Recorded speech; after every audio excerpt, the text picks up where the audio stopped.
Hello, it's CJ. Let's talk about week 7 of your pregnancy. What's happening inside of your uterus? What are some of the more common symptoms that you might be having? And the 4 things I recommend you do now that you're 7 weeks pregnant. Your tiny human, who is still being referred to as an embryo, is now almost a centimeter long, roughly the same size as a blueberry. Developmentally this week, the arms, the legs, and the kidneys are all starting to form. Your baby's facial features, eyes, ears, nose, and mouth are continuing to develop. If you have an ultrasound this week, inside of the gestational sac, the place that your baby is growing, you might see a bright white circle that looks like a Cheerio. That is the yolk sac that's providing nutrients while the placenta is being formed. You will most likely be able to see the fetal pole. That's your baby's actual body beginning to develop. In the middle of that fetal pole, you will probably see a flicker of cardiac activity. In the 7th week, you can expect your baby's heart rate to be somewhere between 120 to 160 beats per minute. That being said, if your baby's heart rate is in the 180s, don't be too terribly surprised.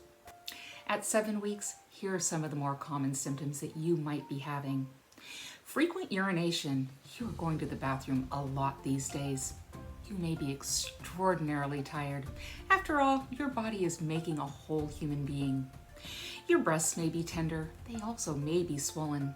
It is not uncommon to go up a full cup size when you're pregnant. You may also notice some skin changes on your nipples. They may be getting a little bit darker in color. You may have nausea with or without vomiting. You might be having food cravings, or you may be having food aversions. What aversions are you having? For me personally, when I was 7 weeks, I couldn't stand the sight of any food that was red. And finally, here are the 4 things I recommend you do in the 7th week of pregnancy. Number 1, try to avoid eating the following foods: raw fish, unpasteurized cheeses. Those are those soft cheeses that smell like feet. Deli meat, that is any meat that comes from a deli.